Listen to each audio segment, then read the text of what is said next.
La primera ponencia del día de hoy es de un amigo de Rankia de hace muchos años. Ayer tuvimos una cena, estaba con nosotros y nos decía, jo, lleváis 2 décadas en Rankia, joder, suena, casi todo el mundo lo conoce. Y yo le decía, ya, nosotros 2 décadas, tú llevas 4.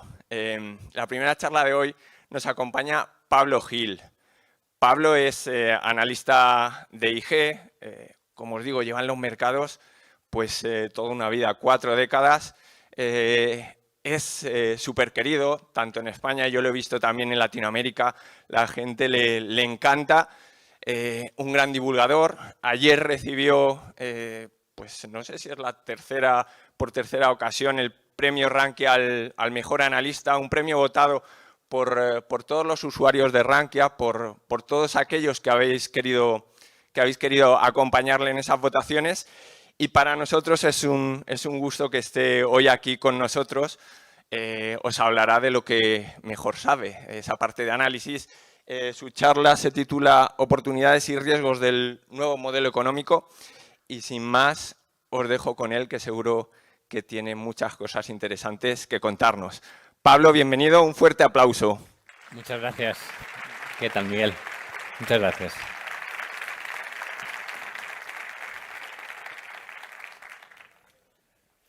Hola, ¿qué tal? Buenos días. Primero de todo, agradeceros el madrugón. Sé que un sábado estar aquí ya listos a las 9 no es algo sencillo. Voy a intentar que la presentación sea lo más entretenida posible y tenemos media hora, con lo cual mi idea es en media hora hablar de cuáles son los retos, los riesgos y las oportunidades que se presentan, en mi opinión, para los inversores. Voy a comenzar por adivinar si esto funciona.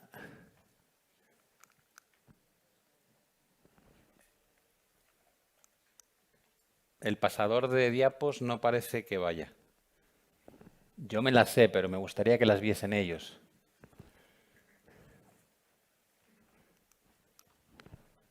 Ahí se ha pasado una al menos, parece. Bueno, como todos sabéis, cuando hablamos de economía, cuando hablamos de ciclos, los ciclos se llaman ciclos porque son procesos repetitivos. Ciclos expansivos donde las economías crecen, donde todo va relativamente bien, donde se generan menores cotas de desempleo, y luego llegan los ciclos recesivos, que son esas fases duras que llamamos crisis, donde el desempleo se dispara, donde mucha gente no puede llegar a fin de mes, donde parece que todo va a estar negro durante muchos años, y esas fases suelen durar menos que las fases bonitas. El motivo es sencillo.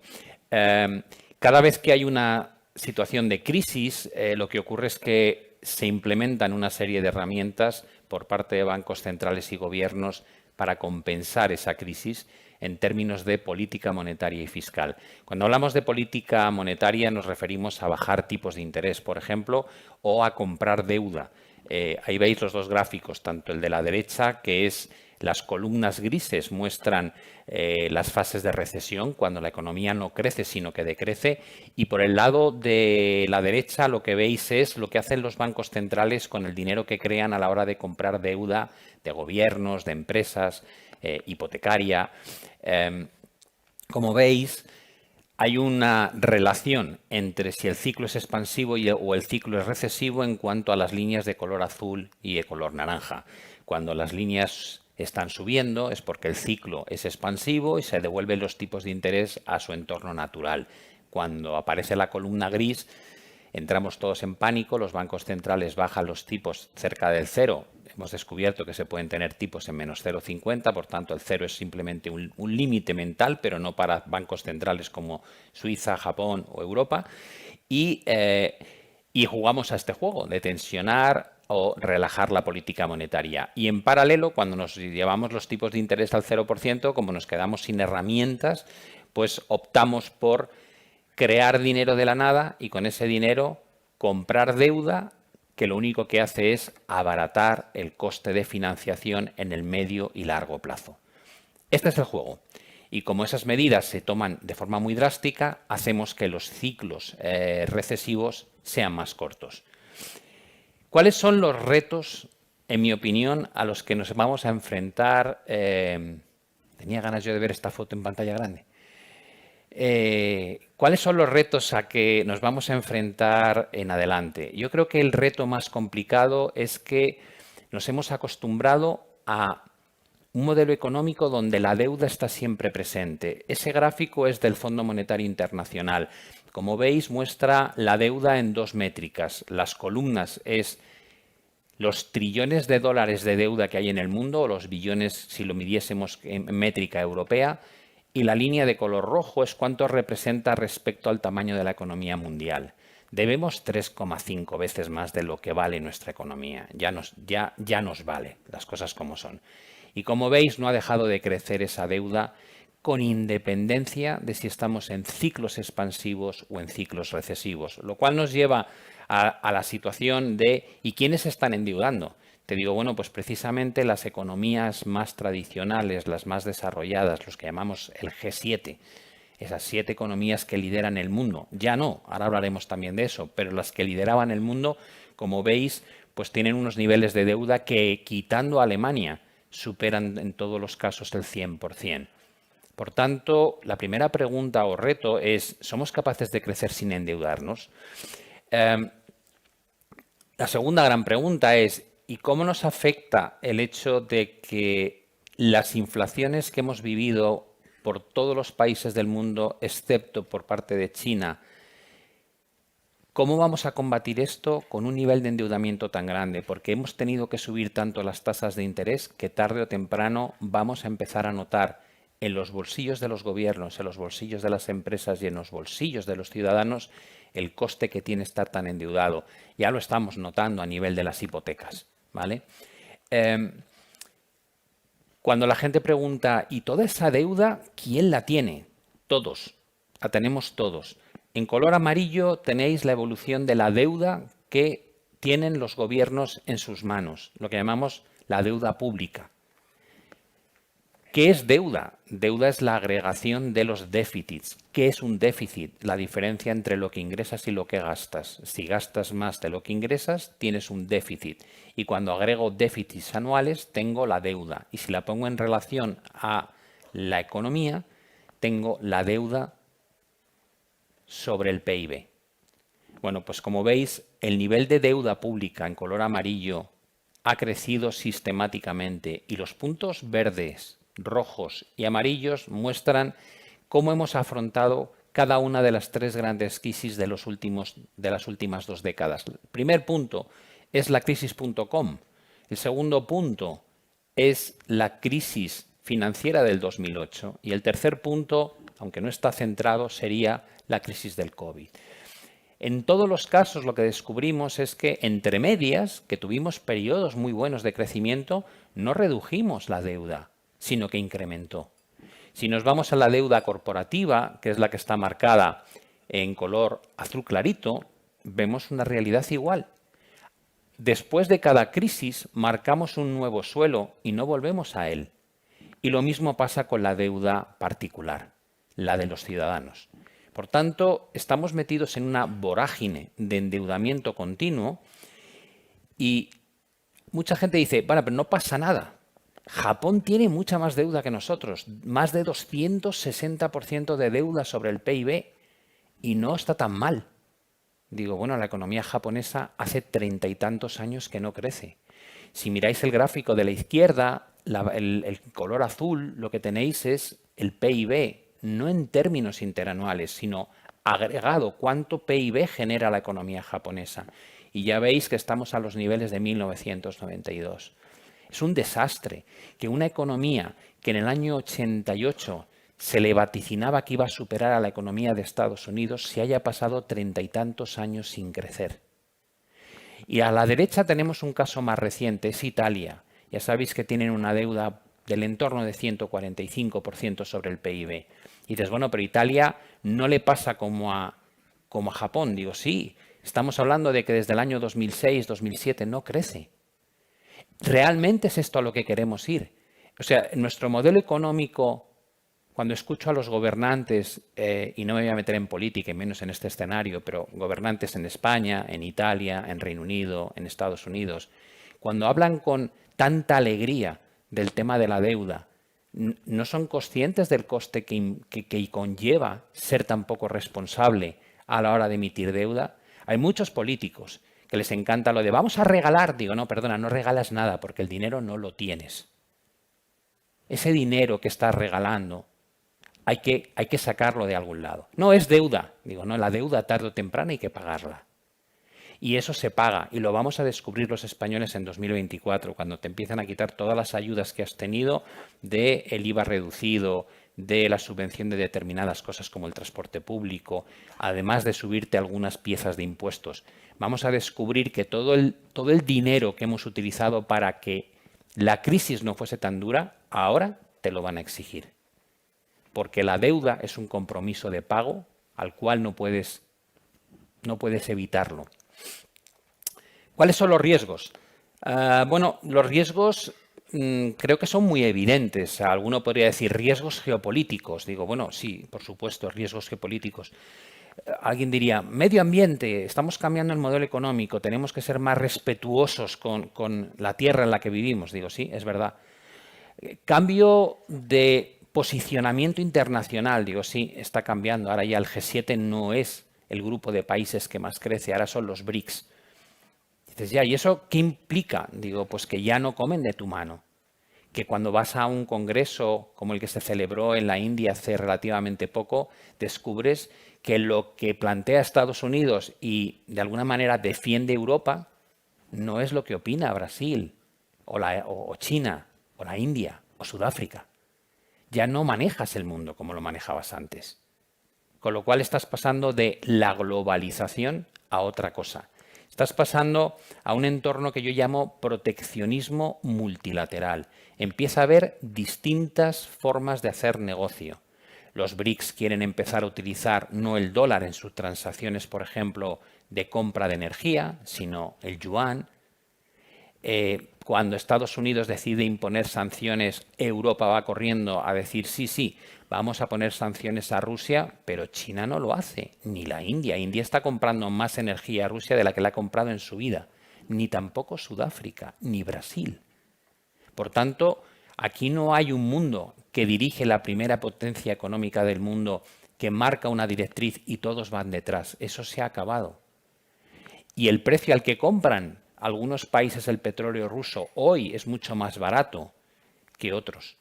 Por tanto, no tenemos solamente una guerra comercial entre Estados Unidos y China. Se ha ampliado a un entorno donde hay dos grandes bloques que luchan por prosperar y dos líderes que luchan por la supremacía de la economía mundial, que son Estados Unidos y China. Algunos vaticinan que antes de que acabe esta década, China tendrá un PIB mayor que Estados Unidos ya. Los hay también que hablan de posicionamiento militar, etcétera, etcétera. Como decía, los BRICS no solamente son ya no una amenaza desde el punto de vista económico, son más potentes que el G7 y la tendencia muestra. El propio Fondo Monetario Internacional te dice que los próximos 7 años el crecimiento del mundo va a depender de lo que hagan India y China, no las economías desarrolladas. Pero es que aparte de eso van a dar pie a la entrada a una serie de países adicionales a los BRICS. Y cuando eso ocurra van a ser potentísimos. Para empezar, porque van a aglutinar a la gran mayoría de los productores de petróleo del mundo. A esos a los que les dijimos en su momento, señores, vamos a intentar no depender de ustedes de aquí en unas pocas décadas. Gente que vive, países que viven de exportar petróleo. Les has dicho, vamos a buscar una alternativa mucho más limpia. Eso sí, cuando luego llega la crisis energética, el G7, llamamos a la puerta y decimos, oye, ¿podríais bombear un poquito más de petróleo que se ha ido muy arriba? Y claro, el jeque de turno te mira y te dice, o sea, tú me estás diciendo que dentro de 15 años no quieres contar con aquello que me da a mí mi estatus y mi nivel de vida, y ahora lo que pretendes es que yo te haga el juego y te produzca más. Y ya hemos visto lo que ha pasado. Llega Biden, viaja a Arabia Saudí, les intenta convencer de que aumenten la producción y lo que hacen es recortarla. Eso demuestra hasta qué punto hay una batalla en el mundo comercial ahora mismo y de intereses muy distintos a los estadounidenses. Por otro lado, tenemos el coste que va a suponer hacer un cambio de modelo económico hacia algo que sea menos contaminante. Tenemos que cuidar la tierra. Se puso de manifiesto en Davos. Esto es una prioridad. Hasta que un año después empieza la guerra, se dispara el precio de la energía y el carbón. Hay que usar el carbón, hay que volver a poner en marcha las centrales nucleares.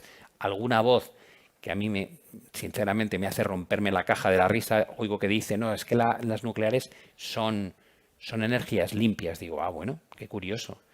Yo pensé que el tema de los residuos había sido el quebradero de cabeza durante los últimos 30 años, pero está claro que las cosas cambian en función de las necesidades del corto plazo. Tenemos la guerra entre Israel y Hamás. Y dices, bueno, ¿qué va a pasar aquí? Digo, no tengo ni idea. Ojalá que no más de lo que ya estamos viendo, que es terrorífico. Pero ¿qué pasa si Israel entra en conflicto directo con Irán? ¿Qué va a pasar con la comunidad árabe? ¿Qué va a pasar con el estrecho de Hormuz, por el cual pasa el 92% de todo el petróleo que se exporta desde Oriente Próximo? ¿Podríamos tener petróleo otra vez en 130, 125 dólares el barril? Si desde luego empieza una guerra contra Irán, no lo dudo. ¿Se metería Estados Unidos? De cabeza. ¿Qué van a hacer el resto de los países árabes? ¿Vamos a tener una situación como en 1973? Donde un conjunto de países árabes luchan contra Israel al unísono. ¿Qué va a hacer Reino Unido? Parece que se va a unir a Estados Unidos. Esto está aquí. Esto yo todas las mañanas me levanto y pienso, qué bien, otro día que no ha ocurrido. Pero puede ocurrir. Tenemos una desigualdad social sin precedentes en el mundo. El 1% más rico tiene la mitad de todo el bienestar, de toda la riqueza mundial. Eso es una pasada. Y tenemos un problema de inmigración. Lo estamos viviendo en nuestras propias carnes, especialmente en las Islas Canarias. Lo está viviendo en Lampedusa, Italia. Pero se nos olvida todo aquello que la prensa no nos pone delante de la cara. Los refugiados sirios, en qué tipo de campamentos están.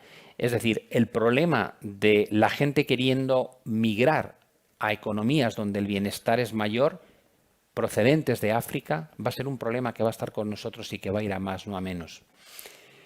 Las dos fuerzas más poderosas que han permitido que la inflación no fuese un quebradero de cabeza son la globalización, porque en el fondo, ¿qué es globalizarse? Globalizarse es que yo estoy en casa fabricando algo y tengo que pagar a mis empleados y tienen un salario acorde a España. Y de repente descubro, sobre todo hace 20 años, que los chinos, pues que cobran mucho menos, que con una décima parte están contentos. Y entonces un día descubro que es mucho más eficiente que produzcan mi producto en China y traérmelo, porque es menos costoso. Y así así globalizamos el negocio. Decimos, voy a simplemente hacer outsourcing, voy a sacar mi producción a aquellas áreas donde sea más barato. Y durante décadas es a lo que jugamos. Y el país que recibe ese encargo aprende a hacer esas cosas y aprende el know-how. Y ahí está el juego. Ya no hay globalización. Lo que ha pasado después de la pandemia es que todo el mundo quiere tener su fábrica cerca, no quiere depender de terceros, no quiere que la falta de suministros bloquee las empresas que fabrican automóviles o que el servicio sanitario colapse. Hemos visto cómo muchas empresas, incluido Apple, se ha traído a las fábricas a México desde China, porque tiene la sensación de que lo controla más. ¿A costa de qué? Pues de un coste mayor, de que salga menos barato. Por tanto, la globalización, que nos ayudaba mucho a mantener la inflación bajo control, ya no la tenemos. Tecnología, esa es la apuesta, esa es la tendencia más alcista que ha habido jamás en la humanidad. Siempre hemos tenido desarrollo tecnológico, siempre hemos prosperado y eso nos permite ser más productivos y hacer las cosas con un coste cada vez menor. La parte de la derecha, evidentemente la seguimos teniendo, la de la izquierda ya no. Y eso te lleva a la pregunta, ¿qué va a poder más? ¿Podría ocurrir que lo que hemos vivido entre 2010 y 2020 sea la anomalía? Porque eso lo que muestra es la evolución mensual de la tasa de inflación interanual de la OCDE. Y cuando uno mira esto, la verdad es que la cajita de color rosa parece más lo raro que la norma. ¿Y si la inflación no fuese del 1% durante una década o en torno al 1 y pico? Ahí, como está agregado en todos los países de la OCDE, es más alta. Pero recordad la experiencia que hemos tenido en Europa durante la última década. ¿Y si la inflación se estabiliza en cotas más altas? ¿Dónde estará el tipo de interés natural? ¿Qué pasa si el tipo de interés durante los próximos 10 años es del 2,5-3%? ¿Podemos sobrevivir con un mundo donde tenemos 350% de deuda, con un coste de esa deuda no a tasas negativas, como tuvimos durante la década 2010-2020, sino con tipos de interés del 3 o del 2,5%? Esa es una cosa que a mí me quita el sueño, esa pregunta. La segunda parte, o la tercera, mejor dicho ya, de esta presentación, versa sobre las oportunidades.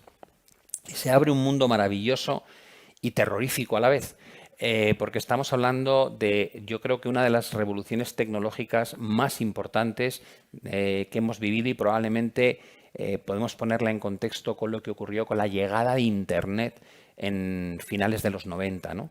Yo esa la viví de lleno, era más joven, mucho más joven, lógicamente, y con una ilusión tremenda. Y era muy difícil hacer un pronóstico de lo que iba a ocurrir. De hecho, yo recuerdo, a la izquierda tenéis los ordenadores de aquella época. Yo empecé a trabajar con 20 años en Banco Santander y me acuerdo que me llevaron a la sala donde estaba el ordenador. Era una habitación fría, las válvulas tenían el tamaño de mi puño. Yo tenía una agenda de teléfonos en aquella época que me había traído de Estados Unidos y mi agenda tenía como 3 veces más potencia que toda esa sala de ordenador que era antidiluviana, ¿no? Y me explicaban cuando se dice que hay un bug, un error, la famosa palabra bug viene de la cucaracha que se metía por detrás del ordenador y se quedaba frita en los circuitos y se cargaba el ordenador. De ahí ese término, o sea, era real. Bueno, pues, y Yahoo era el buscador, o sea, nadie escribía Google no existía. Escribíamos yahoo.es o yahoo.com y buscabas como veis, era deprimente, todo en texto y con muy mala resolución. Y de ahí hemos pasado a lo que hoy nos parece lo más normal del mundo, que es tener una accesibilidad a Internet casi continua, el que no tiene wifi está cabreado, poder navegar, compartir, mandar fotos, tener conversaciones en Skype o en FaceTime o cualquier otro tipo de tecnología donde la distancia parece que ha desaparecido. Y ahora nos llega la inteligencia artificial. Un compañero de viaje que si lo utilizas es maravilloso, pero que te plantea dudas de cuánto más va a aprender este desgraciado, a ver si en un momento dado me va a sustituir, ¿no? Y te empiezas a plantear películas como la de Terminator, ¿no? Y Skynet, y oye, esto no será un día un problema más que una solución. La realidad es que cuando miras lo que ha ocurrido a lo largo de los últimos años, te cuesta creerte estas imágenes. Dices, ¿cuándo ha pasado esto? ¿Cuándo hemos pasado de unos móviles antidiluvianos a prácticamente ordenadores personales que llevamos en la mano con una capacidad de computación extraordinaria, que lo hacen todo? Yo he tenido navegadores en el típico TomTom en el coche. Ahora lo pienso y digo, ¿quién se compra un navegador? Más allá pienso, jolín, antes los taxistas se aprendían todas las calles. Yo me acuerdo que te decían, bajamos por el recodo de la M30 y nos metemos por tal. Y se sabían el mapa de cabeza. Ahora entras en cualquier sitio. ¿De dónde va? Dices el nombre y el tío lo teclea o lo dice al aparatito y lo coloca. Hemos aceptado estos cambios. Es alucinante, pasa continuamente. Yo lo veo con mis hijos. Ya te ven con una tarjeta de crédito y te miran como diciendo, ¿pero cómo llevas el plástico ese? Si se paga con el móvil, si se paga con el reloj. Y a la vez hablo con mi padre y me dice que vas a dejar el dato de la tarjeta móvil en Amazon ahí metido. ¿Tú estás loco? Son dos realidades que conviven todavía hoy, pero que poco a poco están adaptándose a lo que es nuevo. El cambio en la productividad que va a suponer la implementación de la inteligencia artificial va a ser extraordinaria. Y yo lo digo porque la uso. La uso desde hace ya unos meses, todos los días. Todas las imágenes que estáis viendo están generadas con un programa de inteligencia artificial, todas las de la presentación. Antes me pasaba el rato buscando en Google Images. Necesito un gráfico del ser humano, cómo evoluciona, y entonces pasaba fotos. No, esta está bien. Ah, mira, que tienes derechos de imagen. A ver, esta otra. Ahora creo las imágenes directamente. Crearemos las presentaciones, creamos los textos, creamos los esquemas. ¿Quiere eso decir que no hago el trabajo? Sí, hago el trabajo, pero de manera mucho más productiva y mucho más eficiente. Hay gente que echa pestes de lo que está ocurriendo, pero yo les recuerdo lo que pasó en la Revolución Industrial. Lo que pasa es que eso afectó a los trabajadores que llamamos blue collars, ¿no? Los que estaban con los monos, el trabajo más físico. Y cuando llegó la Revolución Industrial y empezamos a ver el cambio que había en la fabricación de automóviles, mucha gente dijo, todo el mundo va a estar despedido y a la calle. Digo, evidentemente ciertas personas van a tener que cambiar, pero surgieron otras muchas posibilidades de empleo. Tenemos que descubrir cuál es nuestro nuevo mundo, porque no estamos preparados. Yo lo digo de todo corazón, cuando miro el telediario y veo a los políticos debatir de lo que debaten, a veces me dan ganas de tener un micrófono para poder dirigirme a ellos y decir, dejad de perder el tiempo en el pasado y preocuparos de una puñetera vez del futuro. No os enteráis de la misa a la media. Los problemas que se nos vienen encima, igual que ha pasado con el cambio climático, hay que afrontarlos 30 años antes de que ocurran, no cuando nos explotan en la cara. La IA es una realidad y un problema brutal al que vas a tener que hacer frente por la sencilla razón de que tu modelo económico está diseñado bajo unas premisas que ya no se dan. Tenemos un plan de pensiones que está basado en una base de la pirámide de la población muy amplia, donde los jóvenes son muchos y los ancianos son muy pocos, donde la esperanza de vida no supera mucho los 67 años. Así nació nuestro plan de pensiones. Y de repente descubres que la natalidad se desploma, que la base se ha convertido casi en un cilindro y que la gente cada vez vive más años y va a vivir más años. Y cuando te jubiles a los 67 no te va a quedar una población pequeña que tenga unas necesidades durante 6, 7 años más. Vas a tener población amplia que va a necesitar que les estés manteniendo durante 30 años. Y no hemos hecho ningún cambio relevante. Y cuando ves cómo se plantea el agujero que tenemos, por ejemplo, en la seguridad social, y te hablan de, no pasa nada, emitimos deuda, el gobierno lo cubre con deuda. Digo, ¿pero qué os pensáis? ¿Que la deuda no es un problema como veíamos al principio? ¿Pero en qué mundo vivís? Es totalmente increíble la falta de proximidad a la realidad que realmente llevamos palpando desde hace años. Como conclusión os diré que el mundo está cambiando a un ritmo sin precedente. El tema de la IA va a hacer que dentro de 3 años no reconozcamos lo que tenemos delante. De la misma manera que la llegada de Internet supuso un cambio enorme, va a pasar con la inteligencia artificial y no va a ocurrir a la misma velocidad que ocurrió con Internet. Internet tenía unas limitaciones de hardware brutales.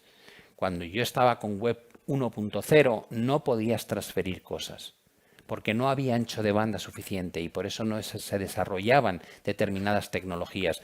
Pero ya hay una capacidad computacional suficientemente grande como para que la IA vuele, y lo está haciendo todos los días. Con lo cual, no os diré, decidid si queréis adaptaros o no, sino que os diré, más vale que os adaptéis, porque el cambio ya ha llegado, ya se está produciendo. No es algo que vaya a pasar. Como veis, se abre un mundo de posibilidades enormes, pero también tenemos unos retos muy complicados para los cuales no estamos preparados en absoluto. Yo entiendo que como primera charla de un sábado por la mañana a las 9 no es lo más agradable, pero bueno, ya me he acostumbrado a siempre dar esta visión que la parte de oportunidades es una parte buena, no es una parte negativa. Yo soy un creyente y la gente me dice, ¿vas a fomentar el fin del mundo? Digo, no digo que no, nadie sabe si va a haber un fin del mundo por la IA, digo, pero de momento no me quiero perder esta movida. Quiero sacarle partido a esto, porque no va a haber más opción que convivir con ello. Así que os invito a que exploréis todo este tipo de cosas porque creo que es muy importante. Yo voy a estar en el stand durante un buen rato ahí fuera, ya sabéis que firmando libros, con lo cual si a alguno le interesa tenéis la promoción de IG con mi libro.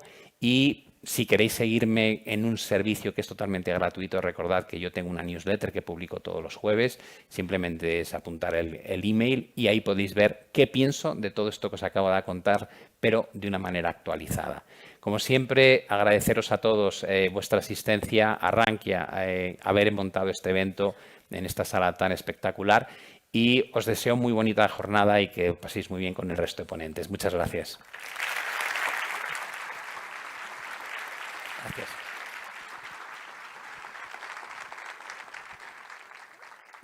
Muchas gracias, Pablo. El final de tu charla me recordaba al final de la peli Matrix, cuando salen los créditos y dicen las máquinas que están llegando. Pablo es un apasionado de la IA. De hecho, en la charla que dio en la Markets en Barcelona nos contaba que estaba haciendo un máster de IA, lo que también demuestra que siempre estás formándote. No Sí. paras de formarte. eso no hay que perderlo nunca. Yo siempre digo que hay mucha gente que me dice, jo, tío, ¿sabes de todo? Digo, no, es que estudio mucho. Estoy todo el día estudiando, todo el día leyendo cosas que no sé. Y el tema de la IA, sí, intento además que todos mis hijos lo hagan, el máster, porque de verdad, aquellos que sois jóvenes, los que somos más mayores, yo casi es por curiosidad malsana, ¿no? Y porque además me gusta, me ha gustado mucho la tecnología, pero para la gente joven es que igual que te decían en mi época cuando eras muy jovencito, tienes que aprender inglés. Tienes que aprender inglés. Mi padre era muy pesado, hablaba muy bien inglés. Ya, es que es fundamental, es que te va a abrir el mundo. Bueno, pues yo quiero hacer como mi padre y ser igual de pesado y decir, la IA, chicos, de verdad, tenéis que poneros las pilas. No sabéis la capacidad de trabajo que se puede llegar a generar manejando bien esta tecnología, ¿vale? Toda la razón. Gracias, Pablo, por acompañarnos. Nada, un y nada, te pueden ver en el stand de IG. Sí, estaré encantado de veros ahí fuera. Y bueno, podéis hablar con él ahora a continuación por ahí.